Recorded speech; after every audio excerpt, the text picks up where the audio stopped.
Pierre Laurent, spécialiste de la Russie, merci d'être avec nous pour comprendre les enjeux de cette rencontre. Alors, la Russie est plus européenne qu'asiatique ? Mais bien sûr. Lorsque vous allez à Vladivostok, vous vous trouvez dans une ville européenne. Ce n'est pas du tout une ville asiatique. En quoi, par exemple ?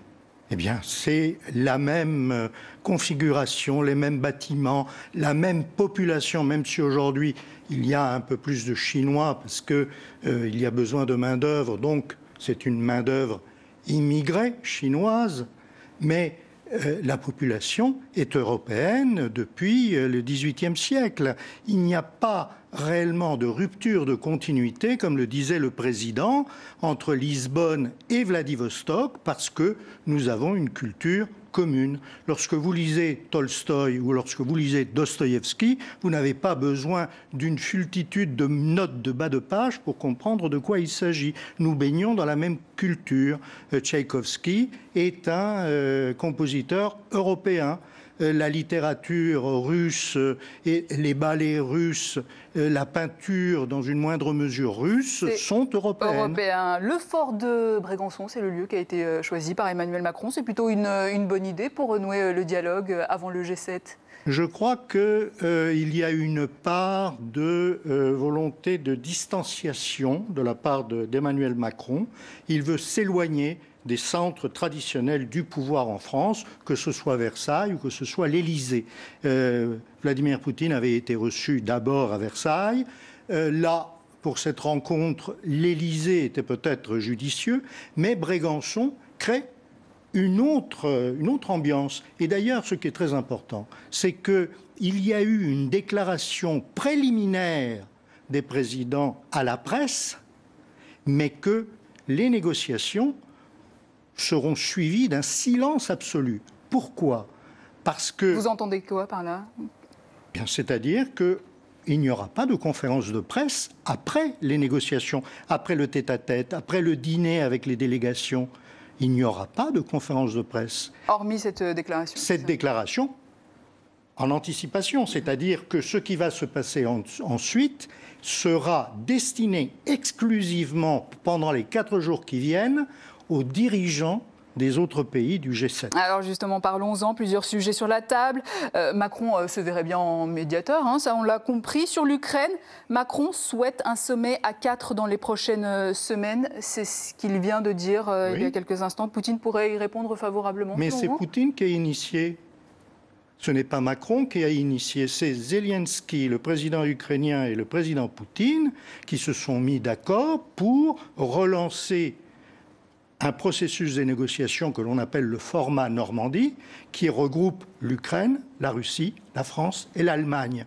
Et ce sont ces 2 chefs d'État de l'Ukraine et de la Russie qui ont demandé à la France et à l'Allemagne de les rejoindre pour essayer de trouver une issue à la crise. Et donc c'est pas Macron qui est l'instigateur de tout ça. Poutine évoque un optimisme prudent de son côté après sa rencontre avec Zelensky. Parce qu'on ne sait pas ce qui va se passer effectivement à l'intérieur de l'Ukraine. Pour le moment, nous avons en Ukraine un nouveau président qui est disposé à aller loin, qui est disposé à négocier, qui est disposé à trouver une solution au conflit du Donbass. Ça, c'est très clair. Maintenant, il n'est pas tout seul. À l'intérieur du pays, il y a des forces politiques qui ne sont pas forcément d'accord et qui sont très virulentes, en particulier les groupes qui n'ont aucun poids politique réel, mais un poids militaire très important parce qu'il constitue une grande partie de la garde nationale et ce sont les anciennes formations d'extrême droite de l'Euromaïdan. Sur le dossier du nucléaire iranien, ils sont plutôt une vision commune. Commune, absolument. Là, il n'y a pas de problème. Il faut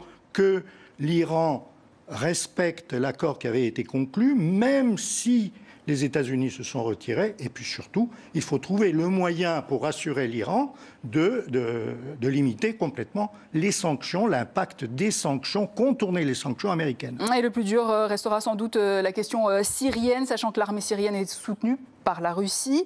Il est impérieux que le cessez-le-feu soit respecté à Idlib. C'est ce qu'a dit Emmanuel Macron. Poutine en fera quelque chose de cet appel de Macron ?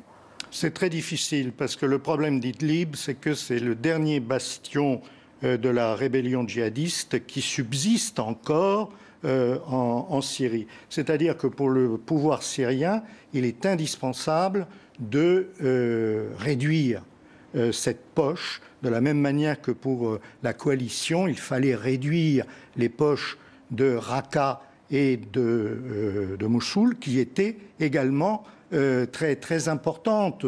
Et effectivement, lorsqu'on fait la guerre, généralement, on ne fait pas réellement dans le détail, y compris nous, parce qu'on reproche à l'armée syrienne de faire des centaines de morts lorsqu'elle bombarde, etc., lorsqu'elle attaque. Mais nous avons fait strictement pareil, avec 1500 morts à Raqqa, notamment. Bien sûr. Voilà. Vladimir Poutine, qu'on a vu, Pierre Laurin, plutôt détendu à Brégançon, mais qui fait face à une contestation dans son propre pays. Un mois que l'opposition manifeste dans les rues de Moscou pour demander des élections libres, manifestation réprimée. Hier encore, à peine libéré, un leader de l'opposition a été de nouveau arrêté. On va essayer de comprendre ce mouvement avec Sophie Goldstein. L'enjeu est tellement important qu'on ferme les yeux sur les droits de l'homme en Russie. C'est ça aussi la stratégie d'Emmanuel Macron? Écoutez, je crois que là, le problème est très complexe parce que ce que l'on voit là, ce sont des phénomènes qui sont certes regrettables, mais qui ne sont pas propres à la Russie. Vous savez, lorsque vous avez en France les Gilets jaunes. Oui, 8500 arrestations et 7500 gardes à vue. On peut également faire la même chose. Même si l'opposition n'est pas muselée en France, on le rappelle. Mais là-bas non plus, le problème, vous savez, lorsque l'opposition, celle-là, l'opposition que nous soutenons, nous, réunit 50 000 personnes, la manifestation était autorisée. Simplement, il y a une stratégie qui consiste à appeler, exactement comme Éric Drouet en France, à appeler à des manifestations interdites. Et en France comme en Russie, eh bien, on empêche cela. Vous savez, Drouet a été condamné à 2 000 €. C'était la première fois. Mais on ne les emprisonne pas, les opposants en France. Si, on les emprisonne également. Bien entendu. Lorsqu'ils commettent quelque chose contraire à la loi, bien entendu, demandez à Michel Noir ou à Carignon. En tout cas, la question ne devrait pas être abordée, je pense, lors de cette rencontre. Non, elle ne le sera pas, parce que là, c'est le jeu du berger à la bergère. Pierre Laurin, merci beaucoup. Je rappelle que vous êtes auteur de plusieurs livres sur la Russie et l'Ukraine, et notamment Moscou et la naissance d'une nation aux éditions. Le dernier, c'est l'Ukraine entre deux destins. Tout à fait. Merci à vous.